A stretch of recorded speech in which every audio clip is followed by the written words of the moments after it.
I want to agree with columnist Jaindi Kisero, former Nation Media managing editor for business and economic affairs, that Kenyans have normalized a practice that when new administration, when new government comes in, it is normal for the ruler to replace or rather to destroy careers of managers and board members that work in state parastatals and corporations.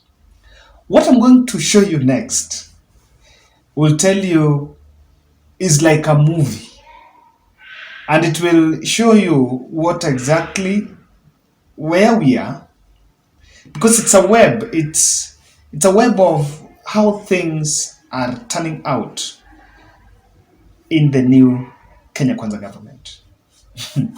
You know, you wonder in this country, do we really have the rule of law that we speak about, and where have we really lost it? Ladies and gentlemen, I want to humbly request you subscribe to our channel and click the notification bell and also like our video. Let's make sure you follow this analysis to the end, because if you follow to the end is when you are going to get the gist of this. So this is where it starts. Kenya Pipeline Company fired chairperson Mrs. Rita Okude 8 months after appointment by President by former President Uhuru Kenyatta. She was appointed by President Uhuru. And after the board fired her, she was replaced by Mrs. Faith Boynet. And Faith Boynet, after becoming the new chairperson of Kenya Pipeline Corporation, she also went ahead and fired CEO Dr. Irungu Macharia, saying that Irungu Macharia had completed his 3-year term in January. However, Macharia says that was not supposed to be the situation. So I want to before I take you to the person who replaced Macharia, this is what is happening. There is an organization that is domiciled. There is a committee domiciled in the office of the president known as State Corporations Advisory Committee. In July 2021, that corporation wrote a letter, because it's that committee that advises the president on matters state corporations.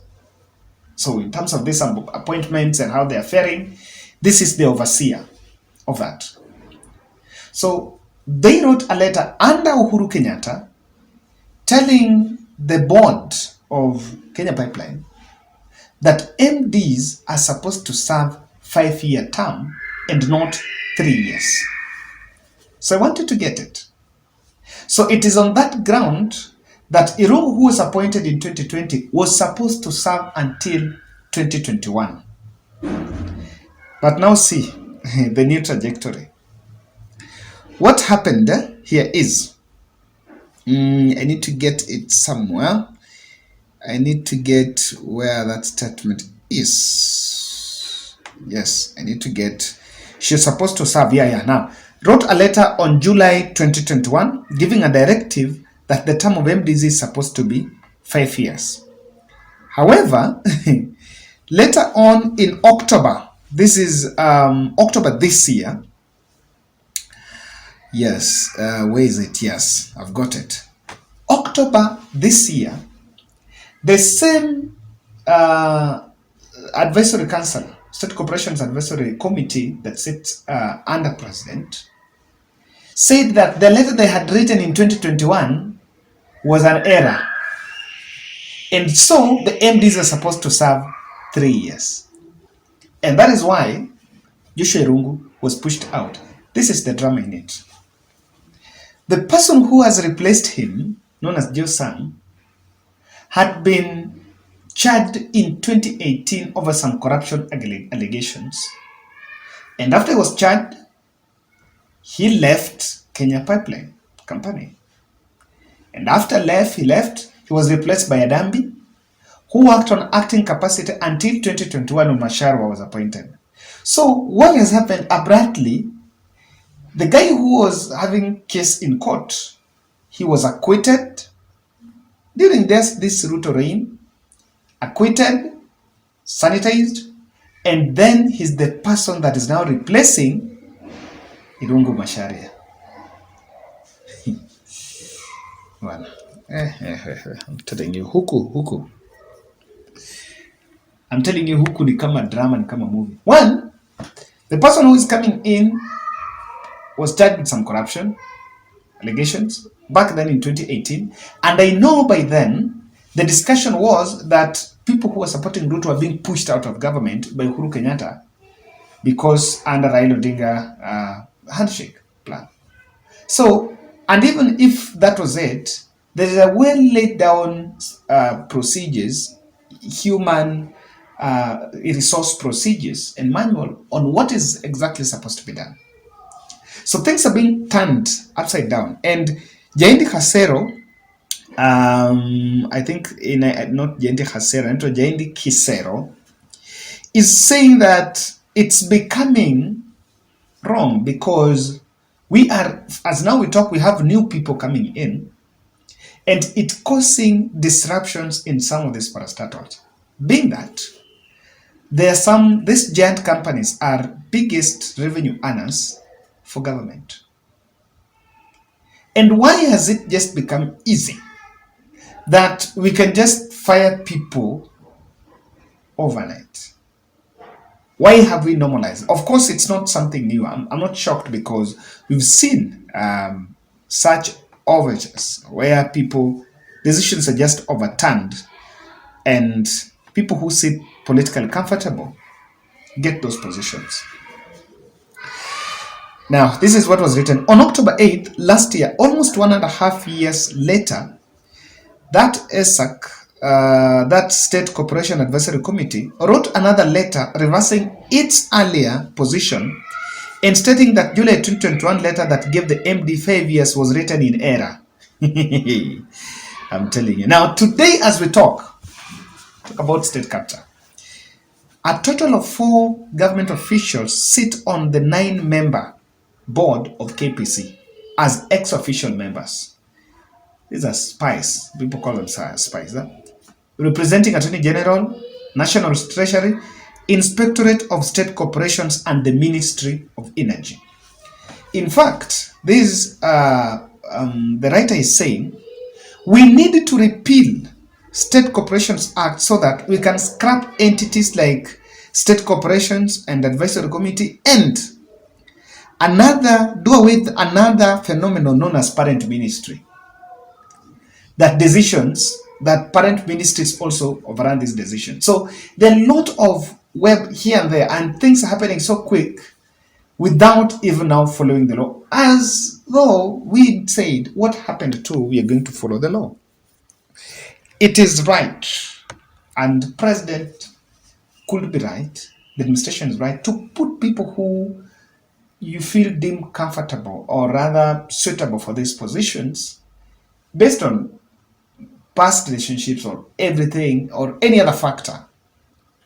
But what would not augur well and is a wrong precedence is where we do it with half, without really following the procedures, as in because what utadu nakwambia huku bana, if you want to utajionea mambo, kuja huku kwetu utajionea mambo. I want to tell you 3 observations from this. State capture is taking another shape. And those who are asking for probes of state capture, you're wasting your time. That's not here. That's not here. Forget about it. Forget about probe state capture. No, that's not it. In fact, it's just taking another shape.